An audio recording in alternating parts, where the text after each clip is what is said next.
What's up, everyone? Welcome to another week of XFL Weekly. We are entering week 4 of the XFL. XFL week 3 is behind us. I am your host, Kyle Krajewski, joined by my lovely co-host, beautiful as always, Zach Cole. Zach, what's up? You're too kind, man. I appreciate it. It's nothing new really. It was another good week. We saw the scores start to go up this week. It's We an saw some incredible week. shootouts. It was a fun week of football, and I'm excited to chat about it with you, man. Yeah, it was an exciting week of football, and it does not stop there as we've got another week of it coming up. hmm But before we get into it, we are XFL Weekly. We're here to talk anything and everything XFL Weekly. You can follow us on Instagram and Twitter at XFL_weekly. If you're listening to this as a podcast, we are on YouTube as XFL Weekly. Or if you're on YouTube, we are also a podcast on audio formats. Basically, wherever you listen to podcasts, just XFL Weekly, you can find us. And then you can find us on TikTok. I posted one this past weekend. XFL Weekly. Find us wherever, basically on social media, we're there. XFL Weekly. Before we get into these games, there's a few news and notes kind of floating around here. Ex-Guardian quarterback, he was released by the Guardians, Quentin Dormady, for allegedly giving opposing teams the offensive playbook. And there's it's kind of been mixed reviews that I've seen, saying it's still up in the air. They're investigating it, but realistically, what happened is, I mean, the Guardians were not playing well, and I think the Guardians may have found a scapegoat and backup QB Dormady kind of handing it over offensive playbook to just teammates, to opposing teams. And I think that's kind of the detriment. I put in quotes, detriment of the hub kind of system that the XFL has set up. But I think this is going to be a one case scenario, if it even happened. I'm just amazed that it's even possible. But that is interesting. Well, and I think, Kyle, the most interesting part of this is that, you mentioned maybe it's a scapegoat for the Guardians, and then they went out and put up 9 points following releasing the poor guy. So I think that maybe that that kind of solidifies the fact that he was a scapegoat. And I'm actually seeing, I was just doing some research on it, and the XFL actually reinstated Dormady. So it kind of makes me question whether anything actually happened. But I think the thing that we definitely know that happened was that the Guardians just solidified themselves as the notorious dumpster fire of the league. Things are just not going well in Orlando. And I don't know whether that's a top down thing. I don't know whether it's coaching down to players. I don't know whether it's just in the player and in the locker room, and that's where the issue lies. It's just ugly. It really, really is. It's ugly. Yeah, things are not looking great for them. Mm-mm. But hopefully they're turning it around, as it has just been announced last night as of recording this, that they're bringing back a XFL 2020 QB onto their roster. The Guardians have signed quarterback Quentin Flowers, previously with the LA Vipers. And he's kind of been floating around between, he's played in the fan-controlled football league back in 2021. Sorry, not the LA Vipers. I get that mixed up. It was the LA Wildcats, but he played for the Tampa Bay Vipers. So he's going from Tampa Bay Vipers over just across the state of lovely Florida to Orlando to play for the Guardians. It's the Tampa Bay Vipers, not the LA Vipers. I think Kyle. I think the Guardians kind of went out and they thought, oh, who's a guy that probably has a lot of that neon green equipment already? Because if you remember, Yep. the Vipers used to be that neon green team, and now Yep. the Guardians are. So they were like, oh, we'll pick this guy. I think that's how they. He knows the color of this team well enough. These receivers are going to be familiar. Uh, No, I'm so guessing. I'm guessing with the signing, they're just looking for some stable ground. You mentioned he was in the league in 2020 when it ran. He's bounced around a couple leagues. I think that they're just looking for any sort of stability, any sort of leadership in that locker room, and hopefully he's a guy. yeah, I think that's what they're banking on. Dormady was drafted to the XFL in 2020 as a running back, transitioned to a QB, took a few weeks off, I think, for a personal break, made his return, and then is now back in 2023. This So is hopefully he that's can not turn it. Dormady, that's Flowers, correct? Correct. That's Flowers. Okay. All right. Just want to make sure. Yep. And then other random news. We've got 2 trades. One is an exciting 3-team trade, which I always just love to see. They could be the most basic trades ever. But 3 teams getting together and being like, let's do it. Love to see it. Between the Renegades, the Defenders, and the Guardians, kind of rotating. Javonte Payton is now in Arlington, wide receiver, and then tight end Alex Ellis is now in DC, and then lineman TJ Storman now in Orlando. Then a second trade happened probably immediately after that one between between the Defenders and the Vipers, swapping Antonio Garcia, lineman, to Defenders, and then D-back Josh Allen, the third professional Josh Allen, is going to Vegas. So few trades, few quick notes there, quick news around the XFL. I would, in my mind, I would love nothing more than to think that this Josh Allen is the actual Buffalo Bills Josh Allen with like a mustache on or something, like one of those fake mustaches. He's playing and he's defense. He's just moonlighting as a D-back in the XFL. I would love that. That'd be great. But staying in shape in the spring, playing some. This is his off-season training. Yeah.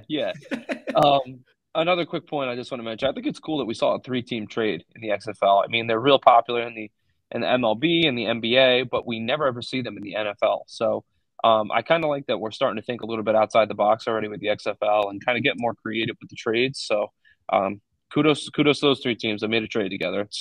I love to see some unity, some sportsmanship among the teams, Yeah, it's really cool. And I think another, benefit to the hub system is that everybody's kind of always together.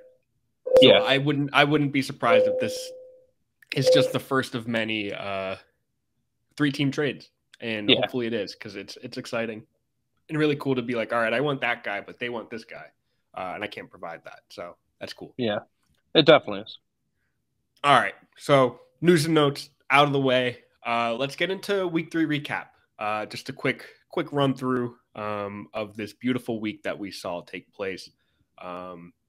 First, we had Saturday night. We had the Sea Dragons versus the Vipers, which I think was an incredible matchup, offensive matchup, which I think is always great to put on display. We saw an incredible Josh Gordon on the brain. An incredible Josh Gordon, like 4th down, 60-yard touchdown, which was the highlight of the weekend. I think that was beautiful to see. Then we saw the Battlehawks face the Defenders in the hometown of the Beer Snake. Defenders came out to a hot start, started off 14-0 after a pick 6, and then Battlehawks kind of made it a good game, but the Defenders toughed it out. And then we had the Roughnecks versus the Brahmas, hosted the Brahmas. And then Houston kind of stays perfect, 3-0 currently. And we saw they're undefeated from even the start of 2020. So they're coming out on top in all of these matchups. And then the lovely Guardians and the Renegades keeping it low. They were like, all this offense is taking place. No more of that. And they put on a lovely 10-9 matchup. Renegades coming out on top. And what a week. I love to see a good baseball score in a football game. 10-9. I know that's high scoring, but that feels more like a baseball score than a football score. Oh man, what a game!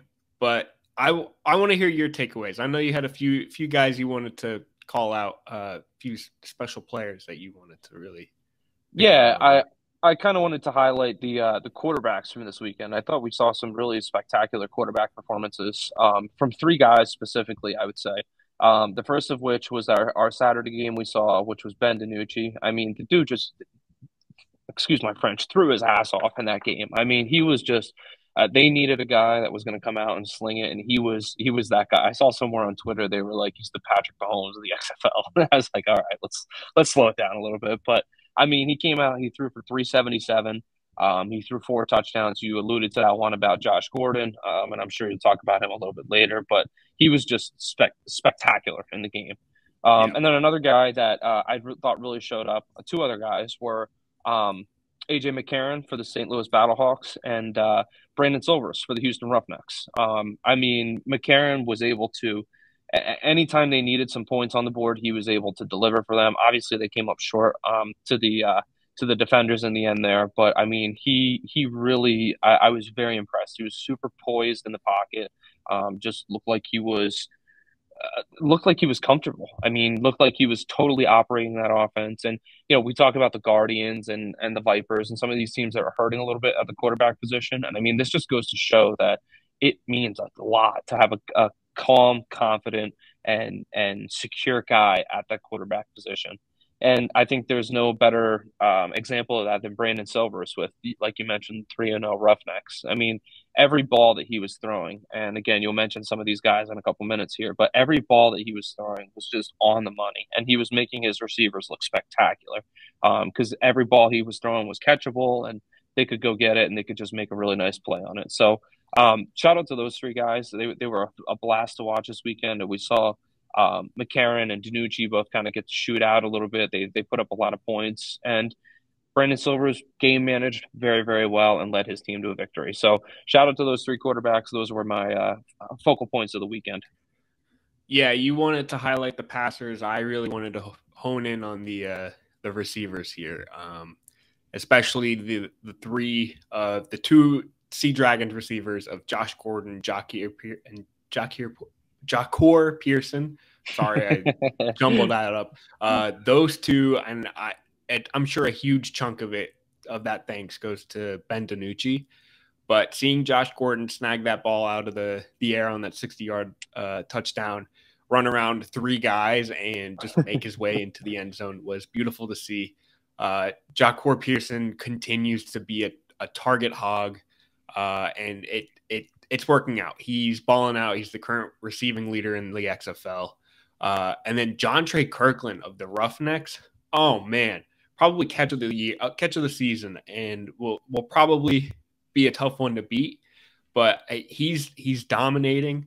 I think Kirkland and Pearson are two guys that I think by the end of the season and throughout the summer we'll be discussing as potential NFL signings. And Josh Gordon too, just because he's familiar. But I think Pearson and Kirkland are two guys that are just kind of making a name for themselves in this league. And if they keep it up, they've got something coming for them. And I'm excited. I love watching them play. Yeah, I mean, you hit the nail right on the head. And I think with Pearson specifically, I mean, the dude's got 23 receptions through 3 games. You do some quick mental math. He's averaging 8 catches a game, which you don't even see guys like. I mean, you see the target hogs like Jalen Waddle in the NFL doing. So if that's what he can do, I mean, I'm not saying that it's 1-to-1 or it's going to translate, but if he can step into the NFL and can be a receptions guy, that's huge. But just as former tight end myself, I just need to shout out a dude real quick. Sal Cannella is also absolutely balling right now for the Renegades. He's got 141 receiving yards on 16 catches so far this season, which is solid for a tight end. Not saying he's Travis Kelce of the XFL, but no, I'm joking. Let me settle it down there. But no, he's doing awesome, and it's fun to watch him play every single week. I really like him a lot. So love a lot of players to watch, a lot of players to love in the XFL. Yeah, I agree with what you mentioned on Cannella too. He's really cool to see. I think he's going to be a tight end, kind of be a highlighted tight end, kind of making the jump potentially. Again, making names for themselves in this fun little league called the XFL. So that was week 3. Now shift a little bit of focus here into week 4. Because as of recording, it is now Tuesday. This will release on a Wednesday, and we've got football this weekend. It's another weekend of – I need to confirm this. Yeah. Weekend of Saturday and Sunday football instead of jam-packing a Sunday. 2-2. No Thursday night. We'll have to wait until week 5, but I'm not complaining. We're still getting XFL. So, yes, as I said, we've got 2 games Saturday. Our first one is between the 3-0 Houston Roughnecks at the 0-3 Orlando Guardians. Guardians chasing that first win, and I don't see it happening against this Roughnecks team. But if there's any game to win to really reshape your season, this is it. That'll be an exciting one if they can do that. But I'm not expecting that personally. Then you've got the San Antonio Brahmas sitting at 1-2, heading over to the Seattle Sea Dragons up in Seattle. 2 1-2 teams facing off. They are the Saturday night game at 7 p.m. or 10 p.m. Eastern time, 7 p.m. Pacific time, and that's going to be a late one. But if there's any late games to have, put on the Seattle Sea Dragons. I can watch them all night long.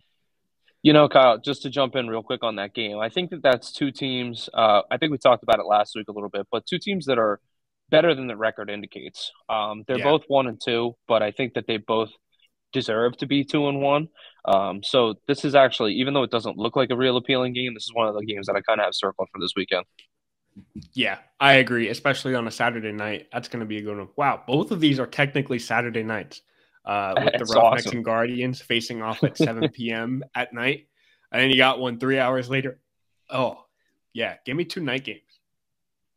But then next day, Sunday, we've got, I think that's at 4 p.m. We've got the Renegades heading over to St. Louis facing off against the Battlehawks. And the Battlehawks in St. Louis hosting the first game of their first game of the season. And man, I don't know if you've been seeing, but St. Louis, the Dome is going to be popping to this weekend. I think they're like just a bit short of filling up like the top deck, and that's huge. That's huge for an XFL game. This is going to be the largest crowd I think we've seen at an XFL game this season. It's awesome, and that stadium's going to be partying because St. Louis has football again. And 2-2-1 teams facing off. One of them's gonna be 3-1. The other one's gonna go right back down to 500. And then Sunday night, 7 p.m. Eastern for you West Coast fellows. The Vegas Vipers head on up to DC to face off the Defenders.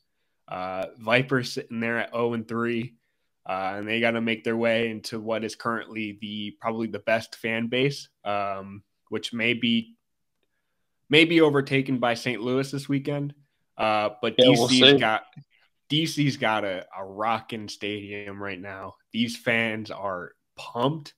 The Beer Snake is back, and that just fires them up. And they're sitting at 3-0. So you've got we've got 2 matchups this weekend of an 0-3 team facing off against a 3-0. And I find it hard to see any of these 0-3 teams getting a win. I think so. I don't really – I think the gap is smaller on the Defenders and the Vipers, but that's strictly because I think that the Roughnecks are the best team and the Guardians are the worst team. I think that maybe the Defenders are the second best team and the Vipers are the second worst team. So I guess that maybe that's the game I expect to be closer just by kind of process of elimination there. Yeah, I'd agree. But man, I'm still expecting good games. I think this past weekend we saw 2 of the 4 games ending with like last minute just possessions. Whether it was just to hold on to the ball and win, or basically they came down to the line. And I think we're going to see that every week. At least 2 of these 4 games are going to be close. And that's the beauty of it all. And I could see a scenario where all 4 of these games kind of stick that close gap. But man, good luck, Guardians. Yeah, seriously. And a special good luck to the Renegades jumping into St. Louis for the first time. Ooh, you know what? Maybe the Guardians have home field advantage going for them. Who knows? Maybe that's what they've been missing. It's been a long way away from home. Maybe they need to just get back to the Guardian Dome or whatever it's called. I think it's Camping World Stadium. Oh, okay. We'll just go with Guardian Dome. The Guardian Dome, I do like, and maybe the new QB kind of steps in. Maybe he starts. Maybe he plays for them. Maybe he's got a few goal line plays for them. Who knows? Maybe I could picture the Guardians have something brewing, and I hope that they do, because if I could also see where they start out 0-4, and that could be a tough season for them. Definitely. All right, Zach. Now that we've mentioned these games, let's get into some game picks. You had a rough week last week. I won't I wasn't gonna mention it, but you went 2-6. We won't talk about it. We won't talk about it. I was batting 500, 4-4, but let's get back to it. I was expecting poorer weather in Vegas last week, but I'm not worried about it. Moving on, it's week 4. Let's get into these game picks. Roughnecks at the Guardians, Zach. Roughnecks have an 8.5 point spread in their favor. Over under set at 37.5. What you got for me? I am hammering the Roughnecks minus 8.5.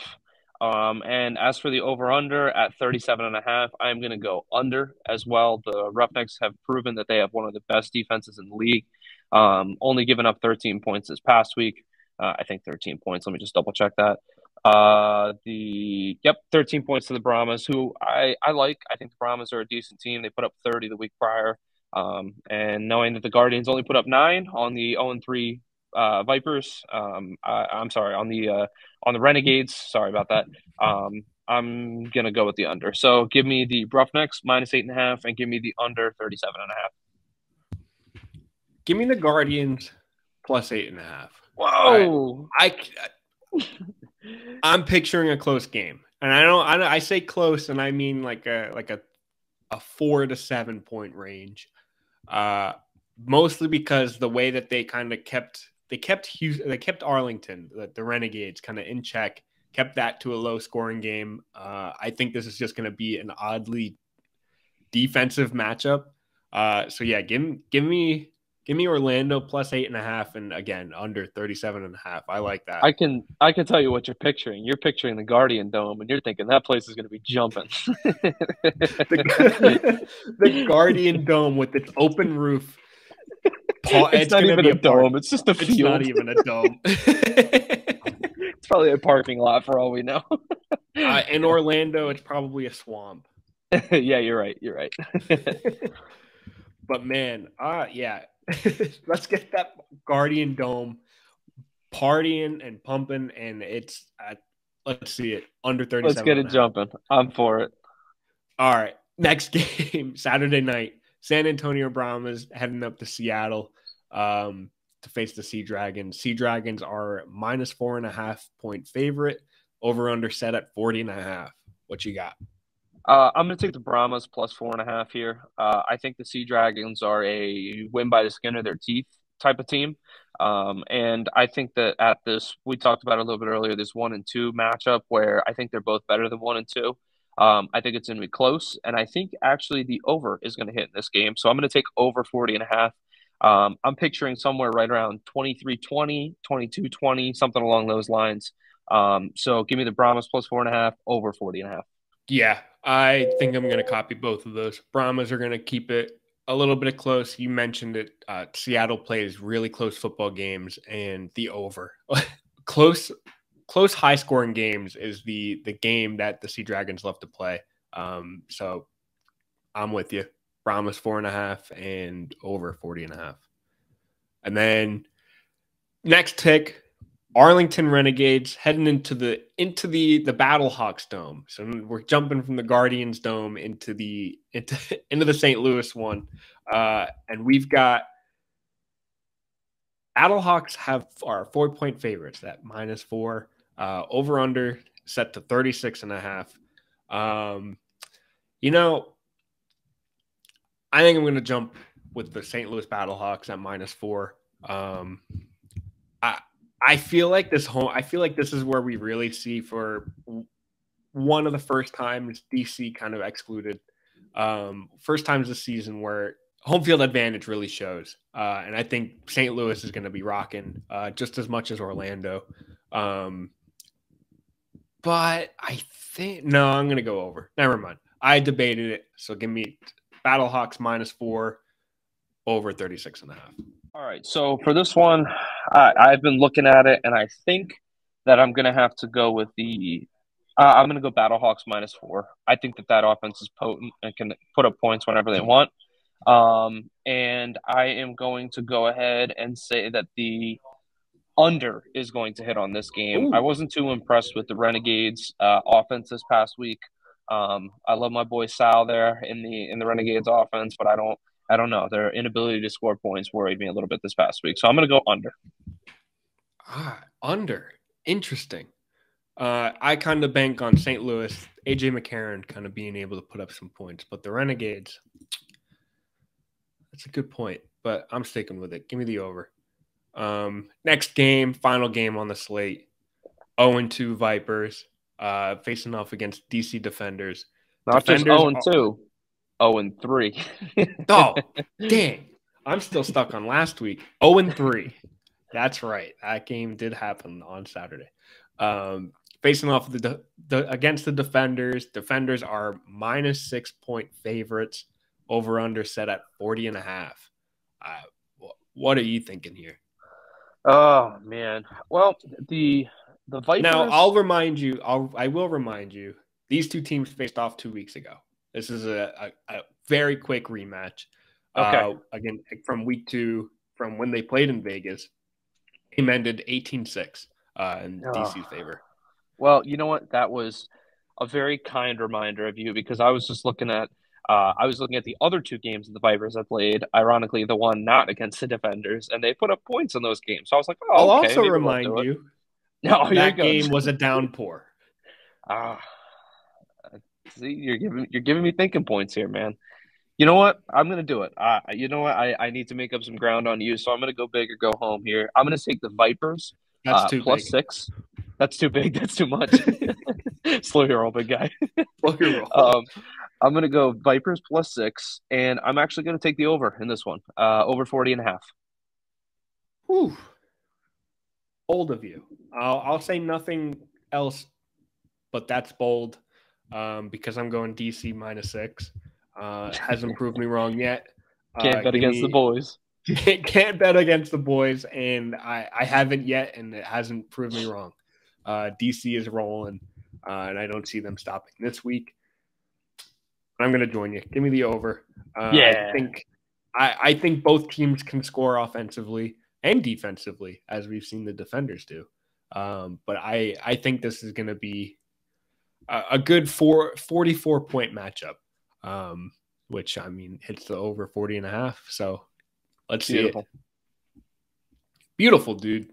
So hopefully I win a lot of these picks again, but you know, I also really hope that you kind of catch some ground on me. So I really hopefully I go 6-2 this week, not 2-6. I'm hoping for your sake. But either way, those are our picks. I gotta pull this up.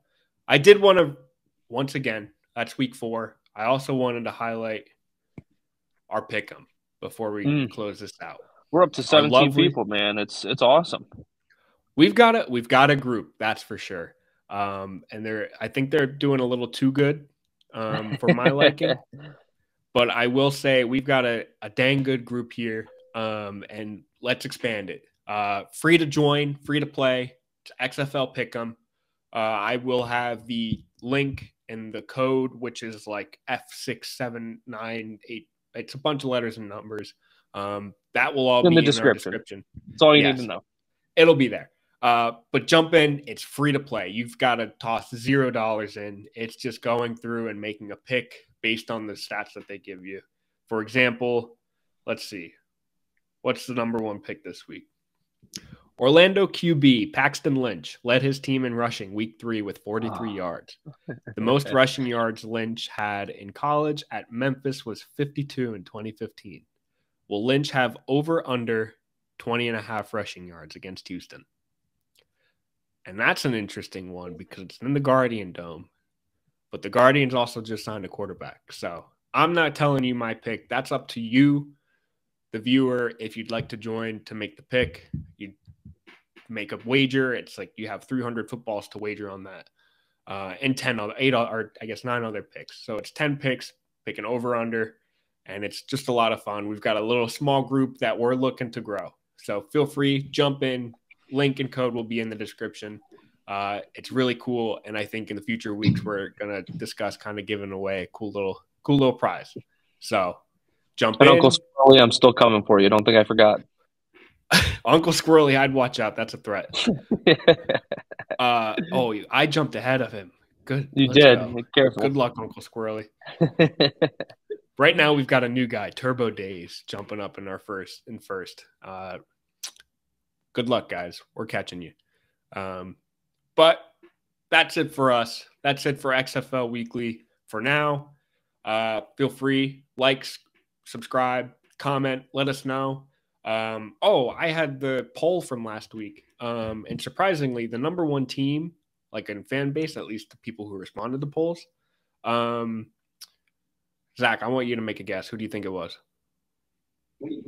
I'm thinking Battlehawks. I really do. That would have been my guess, but that wasn't it. Battlehawks tied for second with the Roughnecks. Number one team in our poll, Seattle Sea Dragons, and understandably so. That offense is killing it. They have leaders in all three pass rush and receiving. So good job, guys. I'll probably have another poll. Probably asking for your game of the week, because right now my game of the week is probably the Renegades versus Battlehawks. I think if I had to pick mine, I'm going to say the Brahmas and the Sea Dragons. I think that's I keep highlighting that 2 1-2 teams, and I think that's going to be the most exciting game of the week. There you have it. I'll have the poll. Tell me your game of the week. If you're listening on Spotify, there's a poll, and if you want to just comment where you're not on Spotify, let me know your favorite game of the week. I just like to know. So again, thank you for tuning in. It's always a pleasure, Zach. It was a pleasure chatting XFL with you. And always. We'll see you guys next week.